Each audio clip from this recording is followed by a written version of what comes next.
transformamos la materia del mundo natural, creado por las letras del alefato, y con el resultado devastamos ese propio mundo. Curiosamente, el lazo que se ha roto, o que nosotros hemos roto, Christensen lo quiere volver a crear por medio del lenguaje.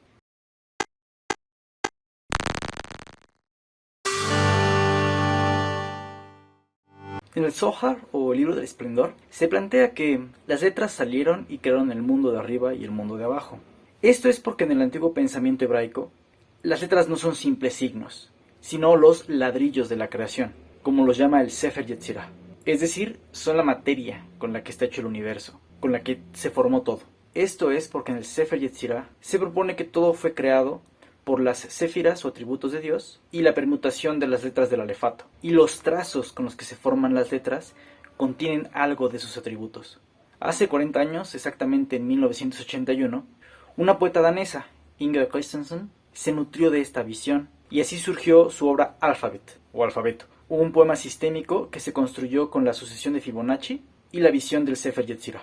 El poema es un logro formal y uno de los más importantes en la literatura universal. A pesar de ello, no hay muchos estudios ni se difunde mucho sobre él aquí en México. Los pocos comentarios que hay resaltan lo que es evidente: el desarrollo de los versos o la construcción del poema por medio de la sucesión de Fibonacci.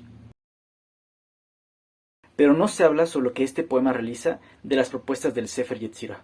Por eso aquí hoy se comparte un acercamiento a ello. Se dice acercamiento porque el tiempo con el que contamos no permite profundizar mucho en todo el estudio que se ha hecho sobre esto. Pero a ver, antes de empezar, ¿qué es el Sefer Yetzirah? Bueno, algunas cosas muy básicas. Es, junto con el Zohar, un libro fundamental para el desarrollo de la Cábala. Se atribuye que fue revelado al patriarca Abraham y tiene una enseñanza críptica sobre el origen del universo y la conexión que tiene con nuestro mundo interior. Pretende un camino de sabiduría. Tiene como fundamento tres fuerzas generadoras, o elementos, que son agua, aire y fuego, y una interacción necesaria entre dualidades.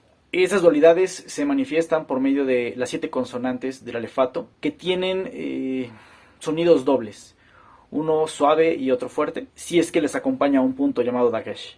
Pero a ver, ¿qué tiene el poema de Alphabet de toda esta visión? El poema abre con el verso los albaricoqueros existen. De manera inmediata, esta repetición corresponde a la aparición del número 1 2 veces en la sucesión de Fibonacci. Para quien no esté informado sobre esta sucesión, les platico rápido cómo se construye. Ella se va formando con la suma de un número actual más el número anterior.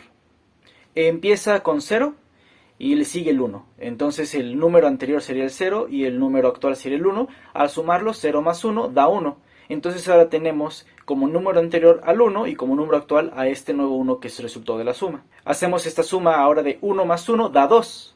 El número actual ahora es 2 y el número anterior es 1. Se hace la suma, 1 más 2, 3. El número actual ahora es 3 y el anterior es 2.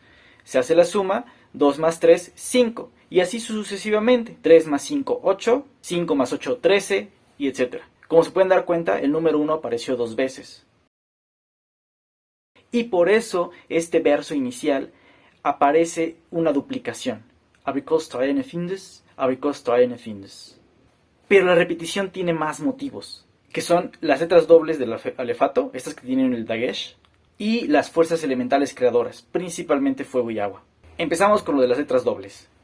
En el Talmud Torah se explica que este doble sonido es la doble vida, la de este mundo y la del mundo venidero.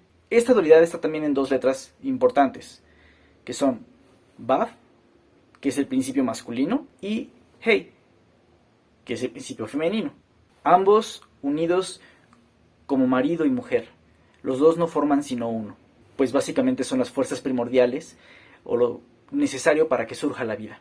Si se dan cuenta, está trabajando mucho con esta dualidad como punto de generación del movimiento o básicamente de todo el proceso vital. Y por eso es que el poema abre con esa dualidad. Y así como el principio masculino y femenino dice la cita que habíamos mencionado, que son uno, aquí por eso se mantiene esa repetición. Solamente es la misma línea puesta 2 veces. Más bien, la misma idea puesta 2 veces. Sin embargo, estos dualismos son constantes. Hay palabras que aparecen simplemente 2 veces, pero también hay paralelismos estructurales, como los que aparecen en el poema de la letra N, como se puede ver en este fragmento.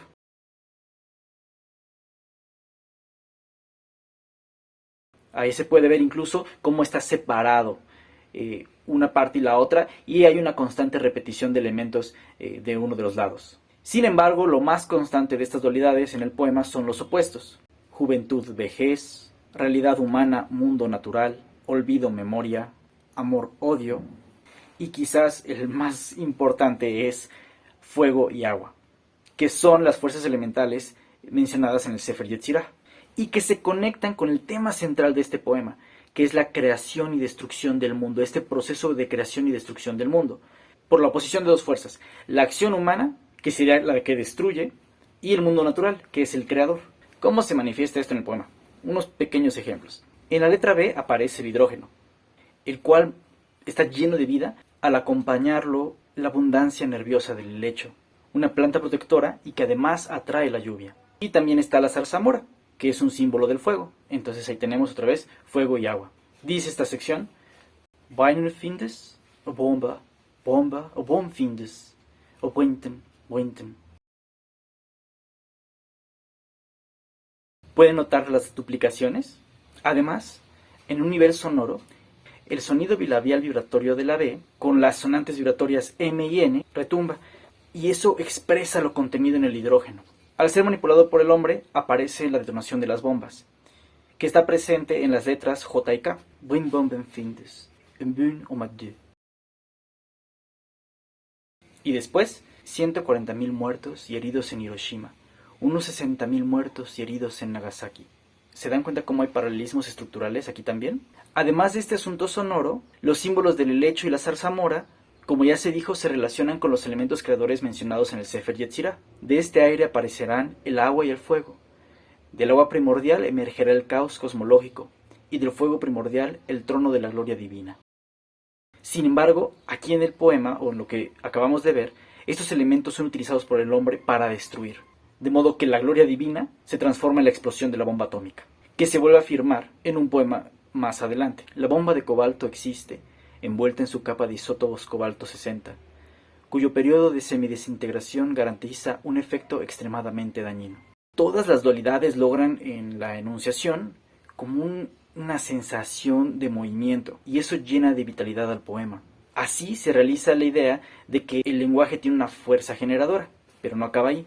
Otra repetición de mucho significado en el poema es la palabra findes, que se refiere a la conjugación del verbo existir, ad find. Con esta palabra se busca afirmar la existencia del mundo a través del lenguaje, pues como dice Müller en su reseña sobre Alphabet, y a partir de los principios del Zohar, el nombramiento concienzudo de las cosas equivale a su creación, y así se asiste al surgimiento de un universo cada vez más palpable, denso, ambiguo, misterioso.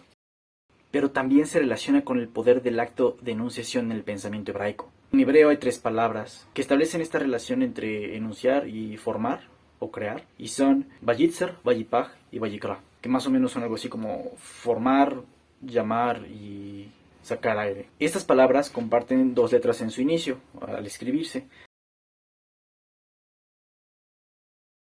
La segunda letra es Yod, que representa lo finito contenido en el poder infinito de la bondad creadora, y que es la chispa de Tet, la cual representa el acto creador, la concepción.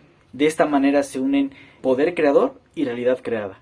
Además de esto, el concepto de soplo es significativo por su relación con las séfiras, las emanaciones o atributos divinos a través de los cuales se realizó la creación. En el libro de la formación, o el Sefer Yet, las séfiros describen un proceso cosmogónico donde de la primera séfira, el Espíritu de Dios, dador de vida, aparecerá el aire primordial, a partir del cual Dios creará o trazará las 22 letras del alfabeto. De este aire aparecerán el agua y el fuego. Además, la palabra séfira está presente en el propio nombre del libro, Sefer Yetzirah, que implica 3 sentidos: Sefer, Sefar y Sipur, que son más o menos texto, cifra y comunicación. El valor de ello está en que el signo y el discurso comparten aquí la idea de flujo. Algo así sucede con la palabra findes en el poema. En esta enunciación constante, significado, significante y signo efectúan la emanación del mundo. El soplo también se lleva a cabo desde la materialidad del lenguaje, en versos como los primeros de la letra L. Lüt, liften bi undune findes, Lehel y alt, en Lihel y alt.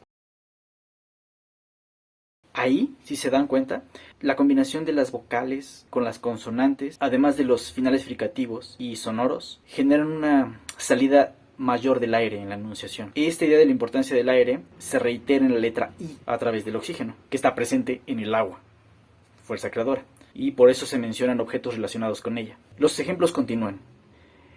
La obra construye muchas dualidades que fueron ya mencionadas. El aspecto sonoro es muy constante, muy notorio, además de que las constantes repeticiones y el hecho de que aparezca Findes va generando cierto ritmo que da una sensación como de trance.